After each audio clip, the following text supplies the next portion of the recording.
지난 월요일 저녁 저는 이런 이야기를 들었습니다. 아까도 오지 않으셨어요? 누구한테 이런 얘기를 들었냐면 애월해안로 바삭 돈가스 사장님한테요. 예, 저는 저녁에 바삭 돈가스를 먹으러 갔는데요. 그날 점심에도 가고 저녁에 또 간 거죠. 이건 제 페이스북을 캡처한 건데요. 제가 평소에 SNS에 바삭 돈가스 먹은 걸 자주 올렸더니 이제는 누군가 저를 찾아오실 때 그 돈가스 집 가보고 싶다고 하세요. 월요일에 손님이 두 분이 오셨는데 두 분 다 거기에 가보고 싶다고 하셔가지고 저는 그 상황이 참 재밌고 또 감사했습니다.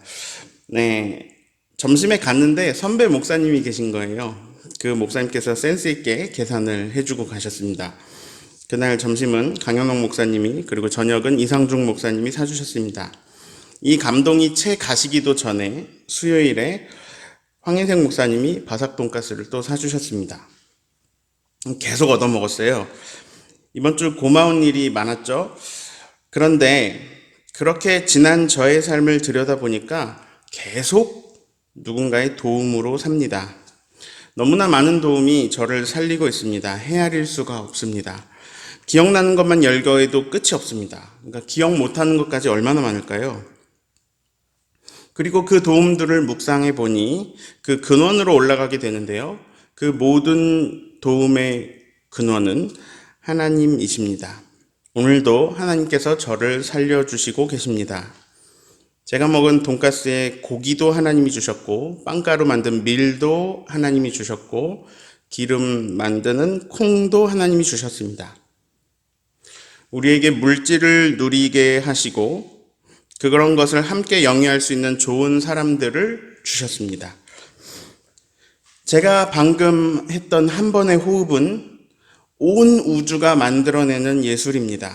우주는 너무 크니까 그냥 태양계로만 좁혀서 봐도 태양과 지구와의 거리, 지구와 달과의 거리, 그게 기울어진 각도, 광활한 우주 속에서 자전과 공전을 하면서 만들어지는 궤도, 그런 모든 것이 너무나 완벽하기 때문에 나타나는 아주 정확한 수치의 산소와 이산화탄소와 질소 등등의 공기 농도와 배합, 또한 그 우주의 움직임으로 인해서 만들어지는 온도와 습도, 이런 것이 제가 한 번 호흡하기에 완벽한 환경으로 만들어졌습니다. 우리는 별 생각 없이 호흡하지만 지금 우주의 아주 작은 측면인 이 태양계의 행성들은 우리가 상상할 수 없는 엄청난 속도로 우주 공간을 비행하고 있는데요. 그걸 그림으로 나타내 보면 이런 그림과 같아요. 이 태양이 어마어마한 속도로, 태양도 공전하거든요. 태양이 어마어마한 속도로 날아가는데 지구는 이 안쪽에서 세 번째 별, 거기서 태양 주위를 막 이렇게 빙글빙글 돌면서 따라가고 있습니다. 근데 이 빙글빙글 도는 요 궤적이 10만 킬로가 넘거든요, 시속이. 그러니까 지금 태양을 따라가는 속도까지 더해지면 이거는 우리가 상상할 수 없는 빠르기로 우주 공간을 비행하고 있습니다. 이런 걸 굳이 따져보지 않아도, 이런 걸 생각해보지 않아도 그냥 내가 살아가고 있으면서 누리고 있는 모든 것 속에 하나님의 도움이 들어 있습니다. 제 심장이 제가 명령하지 않아도 계속 뛰는 것, 제가 신경 쓰지 않아도 머리카락이 자라는 것, 손톱이 자라는 것, 이런 모든 것에 하나님의 도우심이 들어 있습니다. 진실로 그러합니다. 우리는 단 한 번의 호흡도 하나님의 은혜로 합니다.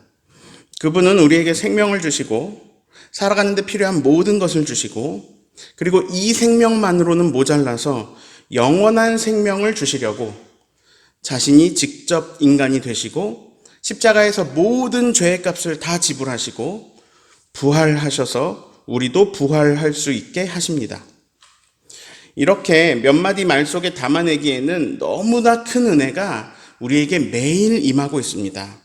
저에게만도 41년 동안 그 은혜가 변함없이 내렸고 그리고 앞으로도 변함없이 내릴 것이며 제가 죽어도 저는 이 은혜 가운데 거하게 됩니다.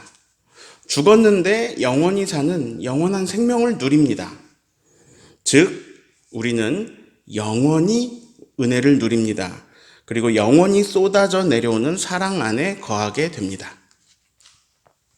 그런데 호의가 계속되면 권리인 줄 알아 라는 이런 영화 속 대사가 제 모습인 것 같습니다. 너무나 큰 사랑을 받으면 그것을 당연하게 여기게 되는 이 내 그릇된 생각들이 나를 피폐하게 만들어가는 장치가 됩니다. 상실이라는 단어를 사용하려고 해요. 인간의 최대 스트레스는 상실에 있습니다. 배우자의 죽음, 배우자의 상실이 인간이 경험하는 가장 큰 위협 그리고 위험이라고 합니다. 막 정말 좋아가지고 어쩔 줄 모르는 그런 부부가 아니더라도 배우자를 잃는 것은 사람에게 최대의 시련입니다. 잃게 되는 것, 나에게서 사라져버리는 것, 이것은 무서운 일입니다. 사람을 잃게 되는 건 말할 것도 없고요. 꼭 사람이 아니어도 내가 소중히 여기는 그 무엇이 사라지는 것, 이것은 그 상실감은 굉장히 두렵습니다. 내가 소유했던 것, 당연히 내 것이었던 것, 그런 게 사라질 때 오는 상실감이 우리를 슬프게 합니다. 그런데 신기한 것은 인간은 상실의 순간에 소중함을 경험한다는 것입니다. 그런 것을 깨닫게 해주는 영화 장르가 있어요. 재난 영화입니다. 이건 해운대라는 영화의 한 장면인데요. 쓰나미가 부산 해운대를 덮치는 영화죠. 사실 제가 설교하는 것보다 여기서 그냥 재난 영화 아무거나 하나 틀어드리면 아마 더 많은 것을 느끼실 수 있으실 거예요. 이 재난 영화는 늘 스토리가 똑같은데 매번 우리는 그 큰 재미와 감동을 느낍니다. 줄거리는 이래요. 주인공이 갑자기 재난을 당합니다. 그러면서 모든 것을 잃게 되는 상황에 처합니다. 막 이런저런 에피소드, 이런저런 일들이 일어나면서 엄청난 긴장이 관객을 막 압도하다가 후반부에는 결국 그 재난에서 벗어납니다. 그 상황에서 주인공이 느끼는 감정, 그걸 우리도 느끼게 되는데요. 주인공과 가족들은 서로의 생존을 확인하고 막 와락 껴안고 눈물을 흘립니다. 그 감정을 우리가 같이 느낍니다. 막 주인공이 우는데 저도 막 같이 울어요. 이런 영화가 주는 메시지는 아무것도 아닌 일상이 기적이다. 이런 거예요. 내 가장 소중한 사람을 잃어버릴 뻔 해보니까 얼마나 소중했는지를 알게 되는 거죠. 이상합니다. 일상에서는 그 소중함을 모릅니다. 코로나19로 더운 날씨에 하루 종일 마스크를 끼고 일할 때야 우리는 평소 그냥 숨 쉬는 게 얼마나 소중한지 깨닫습니다. 코로나가 심해져서 교회를 폐쇄당할 때 그때 우리는 교회의 소중함을 알게 됩니다. 우리는 상실의 때의 소중함을 느낍니다. 어떤 사람이 차 사고가 크게 나서 폐차를 하게 됐습니다. 근데 너무 놀랍게도 몸은 하나도 안 다친 거예요. 막 주변에서는 기적이다, 정말 믿기지 않는다, 막 이 목격자들이 놀라운 일이다, 막 이렇게 놀라고 있는데 이 사고를 당한 이 당사자가 감격에 겨워서 말합니다. 정말 너무 감사해요. 저는 진짜 죽은 목숨이었는데 털끝 하나 다치지 않았어요. 그때 깨닫게 되는 거죠. 너무 감동적인 얘기죠. 근데 이 이야기를 듣고 어떤 사람이 말합니다. 저는요, 더 놀라운 일이 있어요. 저는 아무 사고도 나지 않았어요. 사람은 이상합니다. 평소에는 못 느끼다가 자동차 한 대 막 몇천만 원 날아가면 갑자기 감사를 합니다. 근데 몇천만 원이 날아가지 않은 사람은 감사를 하지 않습니다. 어떤 사람이 몸이 안 좋아서 병원에서 뭐를 찍었어요. 그리고 의사 말을 듣는데 하늘이 무너져 내렸습니다. 암 말기인데 3개월 정도 산다는 거예요. 그날 그 부부는 막 울고 불고 절망 속에서 지옥 같은 날을 보냅니다. 그리고 혹시 조금 더 살 수 있는 방법은 없는지 다른 병원에 가보기로 합니다. 다른 병원에 갔더니 한 이틀 약 먹으면 낫는데요. 이게 무슨 말인가 무슨 일인가 해가지고 다시 이제 처음에 갔던 병원에 갑니다. 그 의사 선생님도 이렇게 다시 검사 사진을 보더니 별일 아니니까 약 먹자 그래요. 아니 어제 암 말기라고 하셨어요. 라고 하니까 이제 의사가 다시 사진을 검토합니다. 그러더니 이런 말을 해요. 선생님 정말 죄송합니다. 정말 죄송합니다. 제가 실수로 다른 환자분 사진을 잘못 열어가지고 잘못 말씀을 드렸나 봐요. 자, 만약에 이런 얘기가 내 얘기라면 어떠시겠어요? 막 하루아침에 천국과 지옥을 왔다 갔다 하겠죠. 자, 여기서 우리는 깨달아야 돼요. 아, 나는 무언가를 잃었을 때 소중함을 느끼는구나. 그러면 혹시 잃지 않았을 때에 그 소중함을 더 느낄 수 있다면 어떨까? 이거 충분히 해볼 수 있는 생각 아닐까요? 내가 무언가를 잃지 않았을 때 소중함을 느낀다면 어떨까? 그런 지혜는 우리한테 불가능한 걸까요? 아니요, 가능합니다. 그 지혜를 선물해주는 멋진 선택이 있습니다. 바로 감사입니다. 오늘 설교 제목을 사라질 때라고 지어보았습니다. 우리는 우리가 소중히 여기던 무언가가 사라질 때 절망하고 사라질 때 불행을 느낍니다. 그러면 사라지지 않을 때는 내가 계속 소유하고 있을 때는 행복해야겠죠? 그래서 막 너무너무 지금 행복하십니까? 삶이 행복으로 가득하신가요? 신기하게도 그러진 않죠.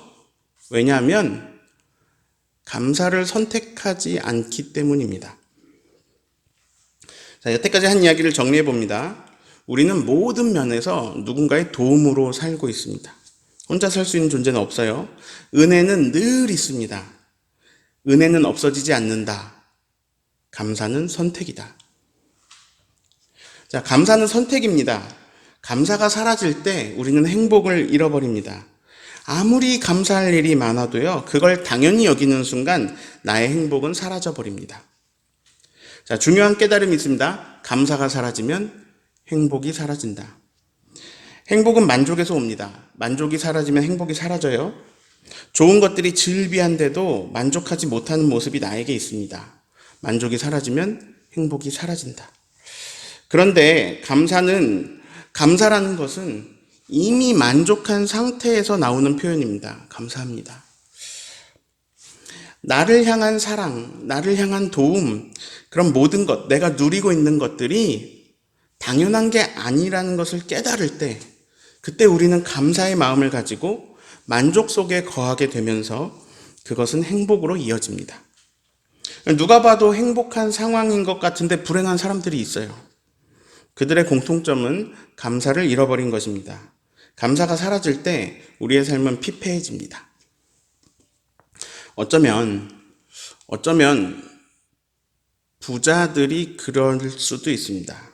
네, 돈이 많으면 막 당연해지는 게 많아질 수 있습니다. 맛있는 걸 먹는 게 당연해지고, 좋은 차를 타고, 좋은 집에서 좋은 것들만 가득한 생활을 하는 게 당연해지면 그게 별로 행복을 주지 않기 시작합니다. 오해하지 마셔야 돼요. 작은 것에도 감동하고 작은 것에 행복해하기 위해서 가난해지자라는 이야기를 하는 게 아닙니다. 부자도 모든 것을 당연히 여기지 않고 모든 것에 감사하는 선택으로 살면 만족과 행복 속에 살 수 있습니다. 그럼 부자하면서 감사하면서 사는 게 좋잖아요. 그래서 행복은 부의 많고 적음보다는 감사의 많고 적음에 좌우됩니다. 저는 우리 모두가 행복하게 살기를 바랍니다. 오늘 말씀 시편 100편 다시 읽어볼까요? 온 땅이여 여호와께 즐거이 부를지어다. 기쁨으로 여호와를 섬기며 노래하면서 그 앞에 나아갈지어다. 여호와가 우리 하나님이신 줄 너희는 알지어다. 그는 우리를 지으신 자시요 우리는 그의 것이니 그의 백성이요 그의 기르시는 양이로다. 감사함으로 그 문에 들어가며 찬송함으로 그 궁정에 들어가서 그에게 감사하며 그 이름을 송축할지어다. 대저 여호와는 선하시니 그 인자하심이 영원하고 그 성실하심이 대대에 미치리로다. 아멘. 네, 이 시의 분위기는 전반적으로 너무 좋습니다. 막 밝은 기운이 확 드러나죠.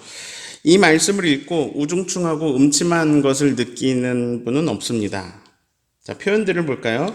1절을 보면 즐거이라는 표현을 썼고 2절에는 기쁨이라는 단어가 나옵니다. 즐겁다, 기쁘다. 이런 표현으로 노래할 수 있는 이유가 3절에 나오는데요. 3절을 읽습니다. 여호와가 우리 하나님이신 줄 너희는 알지어다. 그는 우리를 지으신 자시요 우리는 그의 것이니 그의 백성이요 그가 기르시는 양이로다. 막 기뻐하고 즐거운 이유는 간단합니다. 여호와께서 우리 하나님이시기 때문입니다. 그분은 우리를 지으셨습니다. 우리는 그분의 소유입니다. 하나님이 주인이시다. 우리는 그 선하신 주인의 백성입니다. 그 나라 백성, 그리고 그 목자이신 주인께서 아주 성심껏 기르는 양입니다. 우리의 창조주시고 주인이시며 목자이신 하나님께서 어떤 분이신지 5절에 나와 있습니다. 하나님은 선하십니다. 인자하십니다. 성실하십니다.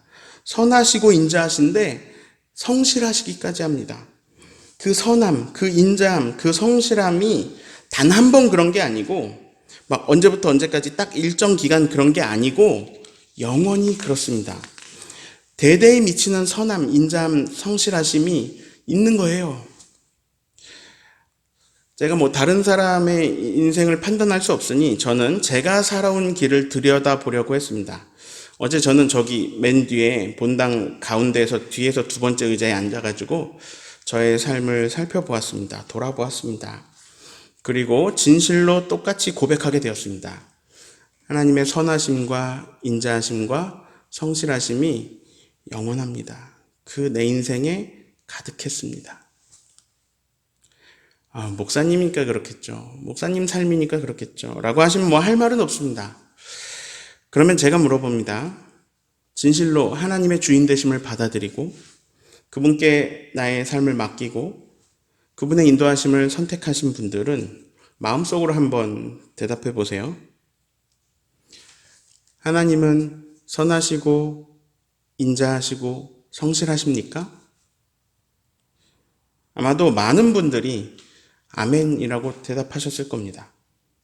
아침에 주의 인자하심을 나타내시고 밤마다 그의 성실하심을 베품이 참 좋습니다. 그게 너무 좋습니다. 시편 92편 말씀이죠. 시편 136편은 1절부터 마지막 26절까지 전부 그 내용이에요. 대표로 1절만 읽어볼까요? 여호와께 감사하라. 그는 선하시며 그 인자하심이 영원함이로다. 왜 이렇게 수천 년 전의 시편 기자들도 그리고 어제 저도 왜 이렇게 똑같은 고백을 할까요? 하나님은 선하시고 인자하시고 성실하신데 그게 여태까지만 그런 게 아니라 영원히 그렇다. 이거 왜 똑같은 고백을 이렇게 하게 될까요? 그 하나님이 우리 하나님이시기 때문입니다. 그가 나를 지으셨어요. 나는 그분의 것이고 나는 그 나라의 백성이고 나는 그가 소중히 기르시는 양입니다. 이 진실이 어젯밤에 저를 사로잡았어요.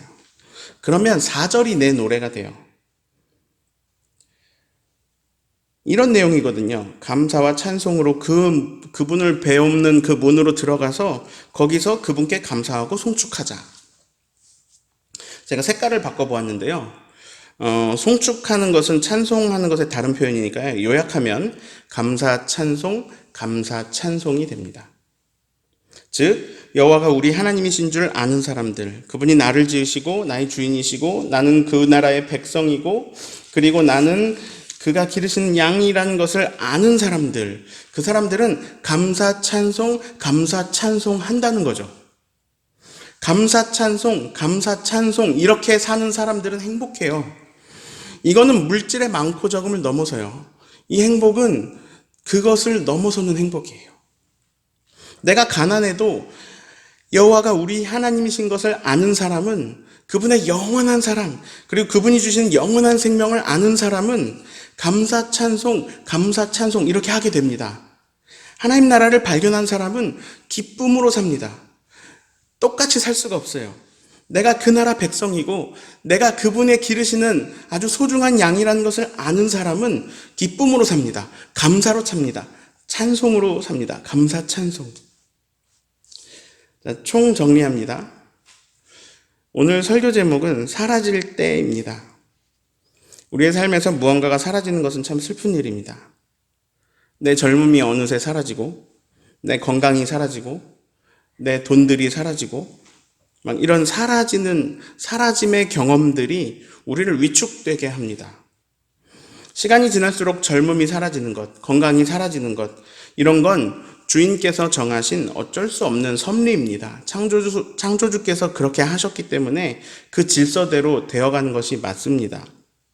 근데 그것보다 더 무서운 것은 감사가 사라지는 것입니다. 나이가 들어도 건강 좀 약해져도 돈이 없어도 행복하게 사는 사람들이 신기하게 있습니다. 자신에게 주어진 것들에 감동하고 감격하는 사람들입니다. 자신에게 붙여준 사람들로 인해서 감동하고 감격하는 사람들입니다.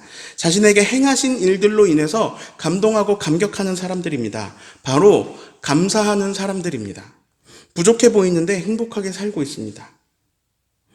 성경은 겉사람은 낡아지지만 속사람은 새로워진다 말씀합니다. 창조주의 질서는요, 겉사람이 낡아지는 거예요. 그게 맞아요. 그런데 속사람은 새로워지는 것 또한 그분의 질서입니다. 이 속사람은요, 감사를 먹고 자랍니다. 감사가 사라질 때 내 속사람이 새로워지는 게 아니라 속사람마저도 낡아지게 됩니다. 속사람이 점점 낡아지면서 사는 것은 정말 안타까운 일입니다. 오늘 말씀 제목을 사라질 때라고 지었으니까 이제 진짜 사라져야 할 것들을 생각해 볼까요? 불만이 사라질 때, 교만이 사라질 때, 분노가 사라질 때, 미움이 사라질 때, 이럴 때 우리의 속사람은 날로 새로워집니다. 맥주 감사주일, 보리 추수에 감사하는 날입니다. 이 감사가 우리를 이 땅에서 행복하게 살다가 영원한 행복을 누리게 해줄 마법 같은 선택입니다. 물론 어려운 시절 보리의 추수가 너무나 감사했습니다. 지금 보리의 추수도 감사한데 그보다 더 작은 것, 더 작은 것, 더 작은 것, 이것에 감사하는 것이 우리를 이 땅에서 행복하게 해줍니다. 이 감사는요, 심지어 돈도 안 들고요. 감사는 나만 행복하게 하는 게 아니라 내 감사를 받는 존재 또한 기쁘게 합니다. 지금의 나를 있게 해주는 모든 것에 감사합시다. 제가 아내한테 감사하면 저도 행복한데 아내도 기뻐하는 거예요. 제가 모두에게 감사하면 저도 행복하고 모두 행복해집니다. 제가 하나님께 감사하면 저도 벅차고 기쁜데 하나님도 기뻐하십니다. 감사는 하나님을 영화롭게 하는 선택입니다. 나에게 생명을 주시고 사랑해 주시면서 또 영원한 생명을 주시고 영원히 사랑해 주시는 그분이 우리 하나님이십니다. 감사, 찬송, 감사, 찬송. 이렇게 살면서 날마다 새로워지는 속사람으로 오늘도 큰 기쁨 속에 거하시는 저와 여러분 되기를 예수님의 이름으로 축원합니다. 아멘.